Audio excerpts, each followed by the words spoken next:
Welcome back to Toulouse Abridged. Last time our spammed levies allowed us to take down the Almohad Caliphate out in the desert and absorb our vassal. Then in defense of our nearby Sultan vassals, we went to war with the Republic of Pisa, taking both of their territories. We left things off where I was just buying some territory out in the top right hand corner of the map, and I kept going actually. I bought Wallachia, then I also bought Kiev. These are some nice purchases to make because you get such a large area. It just feels good for your map control. You've painted a lot of the map your colour with these very big empty regions. Good buys. I'm also going to purchase a much less area efficient place, Antioch. We got them on side. That was nice because it completes our little Levant collection. So now all of this territory around here is vassalized to us. We have good control there. There was a bit of final action from Pisa because they did have an army hanging around in northern Italy. They came to attack Pisa itself, but the balance bar gave them no credence whatsoever. I thought they might have some ability to take us on because we don't have a garrison here.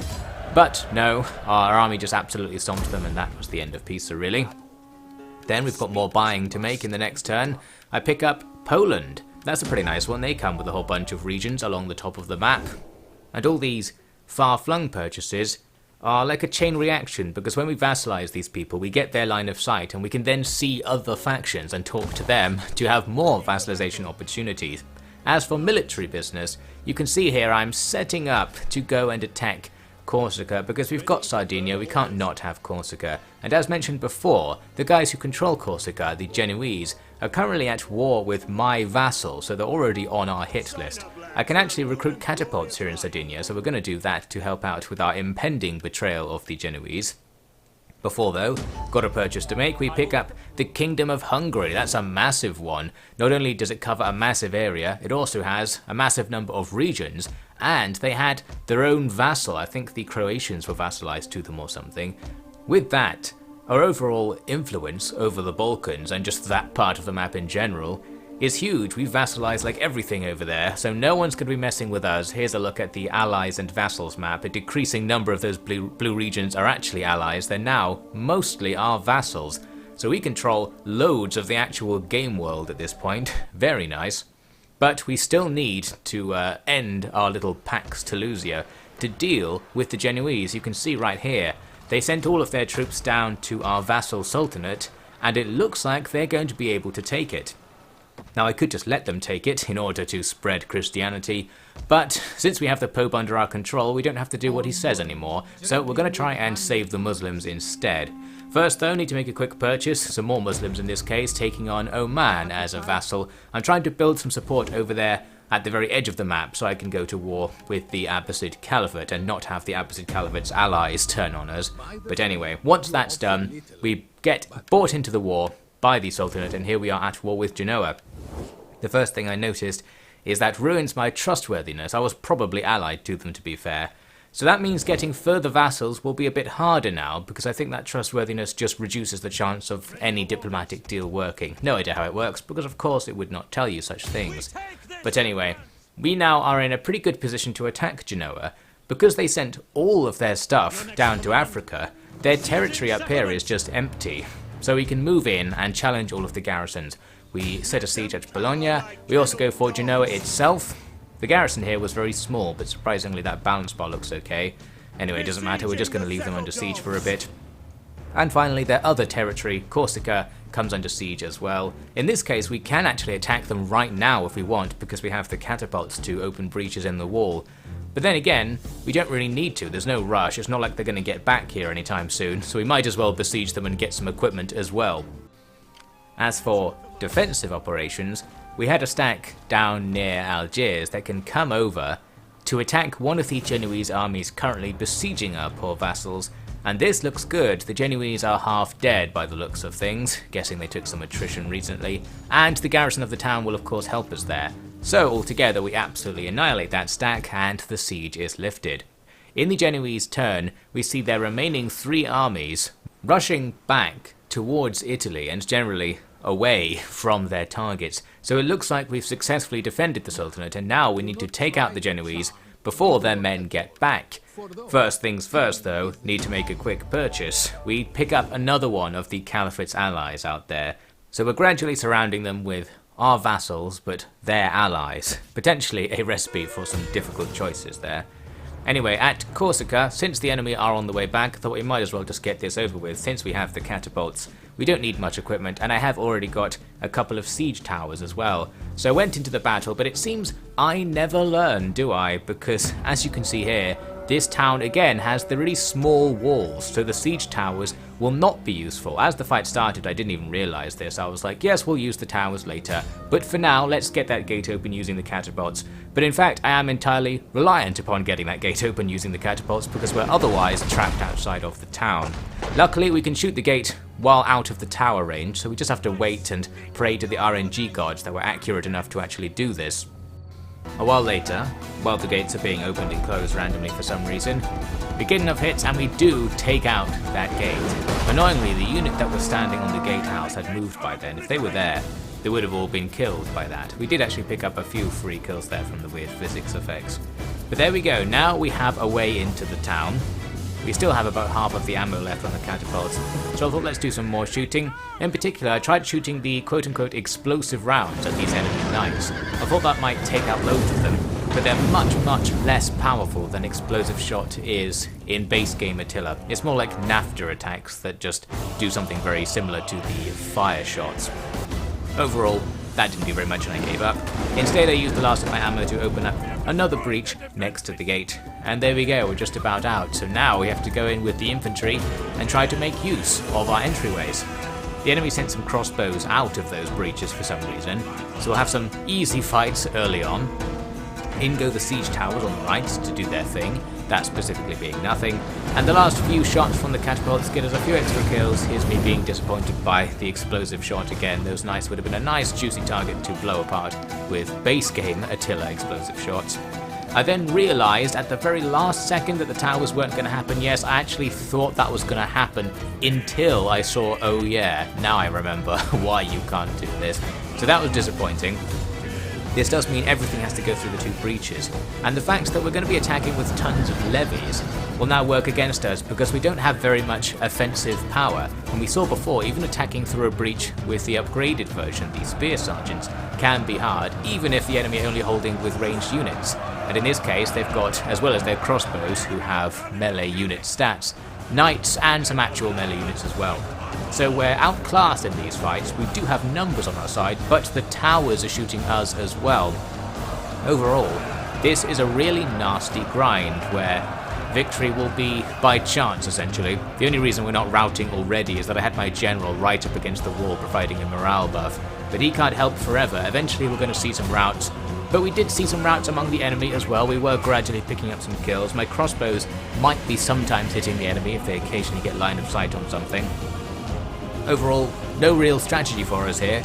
We have to get through these two breaches to do anything. Possibly we could try and withdraw actually, and try to pull the enemy out of the town, but much more likely we just lose all of our troops if we do that because they'd all rout. The tower was eventually captured, the two towers that is. They collapse, killing only about 20 of our guys, but the sudden loss of 20 men to one of the levy units routs it and they lose a whole bunch more after that. That could have been a lot worse with the way the strange tower explosions go. We could have lost everything, so it was alright in the end. Now we might as well just skip towards the end of this battle, because the rest of the fight was just us fighting in these two breaches. And eventually we somehow won. Not really sure how, because the enemy seemed to have the advantage the whole time. I guess we had sheer numbers and the fact we had a general on our side buffing our morale as well. We eventually forced our way through and picked up enough kills to win this battle. We were lucky as well with our units that did rout. They tended to rout out of the town rather than the usual annoying into the town. So the things that routed didn't get completely wiped out, and we actually ended up not losing any units, therefore not losing anything in that battle. Another perfect capture, and with that our first blow against Genoa has been struck. I've also learned an important lesson in that battle. We're going to go over to the other two sieges I already set up, where the first thing I built in both was siege towers. Now the siege has to go on an extra turn further than what I planned, because we need to put some ladders in there instead, so that we actually have something to use. Although, in both of these cases, we don't actually need to do them manually, so that doesn't matter all that much. As a side note, far, far away, I've spent the last 20 turns gradually settling down all of the places out here in the Middle East, so we've got to the point when our armies don't need to be garrisoned anymore. We can now move out.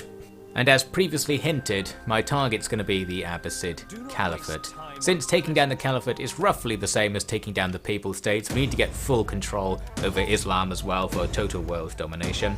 Here's me hacking through thousands of messages at the start of a turn, because among those messages we did have some bad political news. We've had another king die, and our current leader isn't an adult, which severely impacts our politics. You can see we have like no power. We're going to get tons of debuffs from that.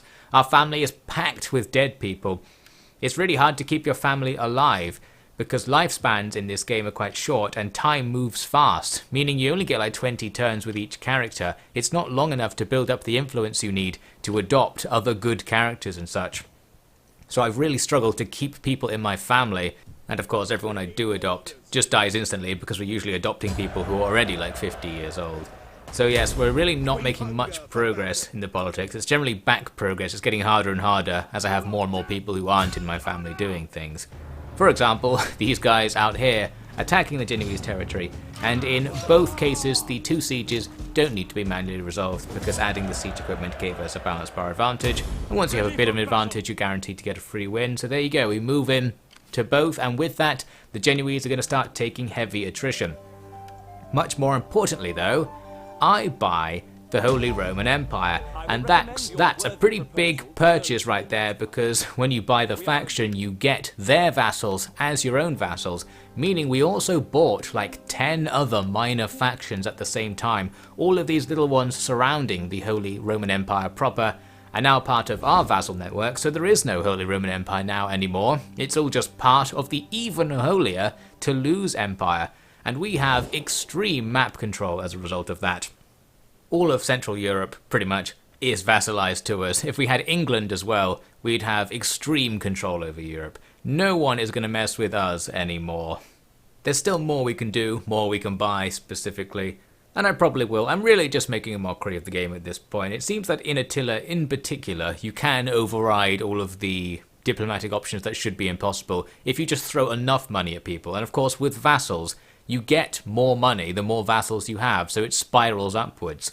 Also, by the way, that whole no fertility thing went away at some point, so we're back able to make loads of food using wheat farms. However, I've already at this point converted my empire all over to being the livestock farms, and I can't be bothered to convert it back, so we're just going to operate with not as much food as we could have.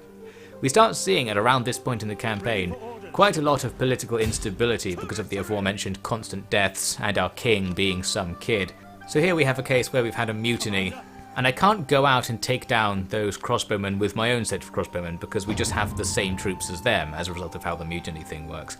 I wanted, by the way, to rant here about how the siege damage works in this game. That little army besieged Granada during the end turn sequence, and because siege damage is calculated at the start of your turn, I don't have the chance to sally and make them go away before it counts as there being an entire turn of siege. All the buildings in the town get damaged and lose some of their functionality. You have to spend loads to put them back, and the loss of functionality may screw you over, like it may take you below 0 food or give you some disease or something. And it's just so annoying because the AI will just keep besieging you, which cancels your recruitment and your replenishment, and you get stuck in a loop where if you can't beat the tiny army beating you, even if your garrison's much bigger, you can never stop them from gradually destroying your town unless you recruit an army somewhere else and bring it over. It's just a weird, unnecessary thing that makes life a little bit harder in cases like this, where like 3 guys are betraying us. Anyway, you saw there I tried to buy the Abbasid Caliphate and they weren't willing, and that's going to be bad news for them. Still, there's plenty of other people we can buy. I also realise I'm not trading with a lot of the people I could be trading with, so I need to sort that out. Picked up the Teutonic Order as our newest vassal while I was there in the diplomacy menu. Spreading our territory all the way up to the border of the map up there. I'm sure they're not going to be much use as a vassal on the other side of the world, but that's a nice, famous faction to have on board. As for military matters, the Genoese have ships mostly concentrated around Sicily and Sardinia, and it looks like they're up to something, so I garrisoned a full stack at Sardinia. I also sent my troops from Sicily over towards our vassal because there's an army down there in Africa that can probably take that enemy settlement this term. So I throw an army over to help out. I'm also moving this guy near Algiers, just in case one of the armies in the sea lands, but they actually both went over towards Sardinia. Then we do see a battle with our vassal. Looks like the attack did happen, but with my full stack sitting in the bay, we reinforce and absolutely annihilate that Genoese army. Don't have to worry about them anymore. Hopefully our vassal will take them out or something at some point, or they'll just die of attrition. Then we see this battle over at Sardinia, and this is an interesting one. It's the rarest and best kind of battle you can get in a post-Shogun 2 Total War game, that being the siege defense, and in particular it's a port assault siege defense. They're coming at us with an army over land and an army at sea, and we have a stack inside the walls to defend, plus a few reinforcements trickling in. Overall, this is a quote-unquote massive battle coming in right here, and we're going to have a nice advantage because we have catapults inside the walls that we can use to defend our bay. It only takes a few hits on a transport to sink it, and of course if we sink it before it lands, the unit is deleted. So all we need to do is keep our fire up and try to stop any boats from making it into the town. Luckily they're all trying to do that. If they just went off and landed somewhere down the coast, then this strategy would actually not really work for me. At least the enemy army outside the town doesn't have any siege equipment, so they're just going to attack the gate, and we can set up troops behind the gate ready to defend. In the meantime, we keep working on taking down those ships, and so far it's working well. One thing we sort of have to our advantage are the bastion catapults that come with the settlement, but for some reason they weren't really firing. I think it might be because when you set them onto the flaming shot they don't work or something, or maybe they're just glitching out similar to other bastion catapult glitchouts we've seen in this campaign. Looks like these two ships almost got to land, but a quick volley from our catapults just on the shore takes both of them down. Obviously this army coming in by sea is going to be taking extreme casualties, and if we have anything to say about it, total casualties, although they did get one of their crossbow units through my fire and landed it here in the corner, so I'm going to move some levy spears to fight them. That's actually a bit of a bad matchup, because a damaged unit of crossbows absolutely can take out levy spears in melee, even with my tower right next to us, shooting supporting shots into the crossbows. Well, I say into the crossbows. The accuracy is low enough, they're probably hitting the levy spears as well. Anyway, we'll leave them to it. I think I threw in another unit of levy spears when I realised we were going to lose, and eventually we'll take them down. Obviously we have men to spare in the situation. As for the enemy's landing army, they can't say that, because down goes their final ship currently at sea, and that's that. I think maybe one or two of the units did land outside the settlement over where their main army is, but mostly that first army is completely dead before the battle even really gets started. That's going to help us out quite a lot, obviously. As for what's going on with the other armies, we're just waiting for them to gradually open the gate. The gate's actually open right now, but you know how gates work in this game. It doesn't count as being open, and they're just gradually destroying it. Maybe it's because I'm too close to it with this unit. The towers have been gradually killing enemies this whole time. You might think my crossbows have been doing the same, but it seemed to be to a much lesser extent. They do occasionally fire. Obviously we've had trouble with the crossbows before. Being on the wall seems to make it worse. They've got some ammo missing, so they've obviously shot sometimes, but they weren't like mowing the enemy down or anything as they got close to the wall. They were mainly out of their line of sight anyway as they got into where the gate is. After a while, they do successfully destroy the gate, and now everything can surge forwards and come inside. Here's me messing things up. I shouldn't have given an attack order because it breaks the special formation of the levies that makes them less trash. The other guys will just stand there. Looks like the enemy aren't going to get around us there anyway. Now it's time for our master strategy. We've still got catapult ammo left, and we can use that to shoot into the gateway now. I'm using the manual targeting thing here. Not really for any reason, it was just for fun I guess. This is actually much worse than using fire at will, because when you manually target something, it only shoots with one catapult. The rest of the siege pieces just do nothing. I tried out the explosive shot. This is a case where base game explosive shot would be absolutely devastating. We'd annihilate the enemy army with a few rounds. In this case, you can only pick up 2 or 3 kills because it just doesn't do very much, so not going to bother with that.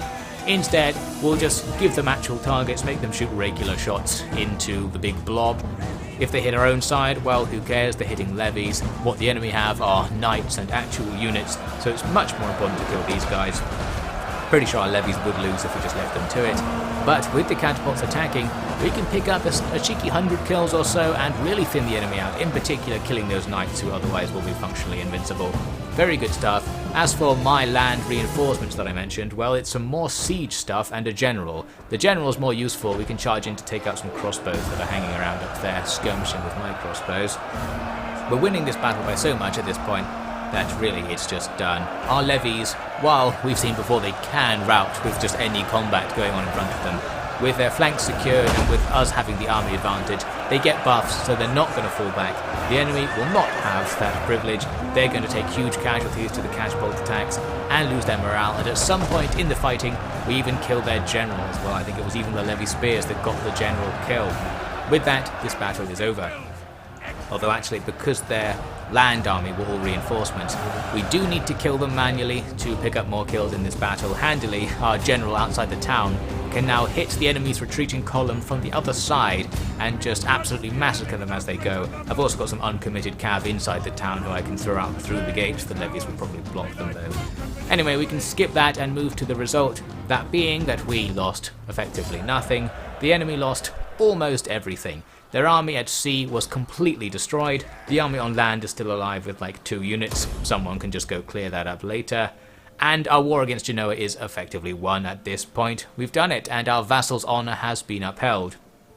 It looks like we're coming to the end of the part. We didn't reach the stuff that I said we'd reach at the end of the last part, about the Abbasid Caliphate War and the vassal betrayal, so that'll be in the next part this time, and it actually will be there. And in fact, I thought I'd show you how I actually started the war with the Abbasids. I started off trying to get Georgia to join me into the war. That avoids me having to call my vassals to attack their own allies, meaning they might not betray me, but also I don't get their support in the war.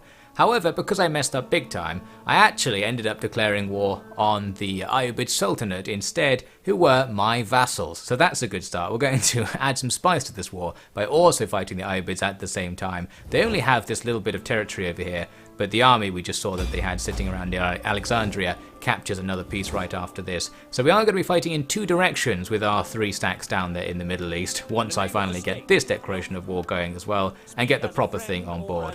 Also, as mentioned, I am going to have to deal with some trouble with my vassals, and not really just my vassals, some trouble with betrayals in general, that mean in the end Italy becomes another massive hotbed of conflict bigger than the wars we just saw. Well, why don't we see what actually happens in the next part?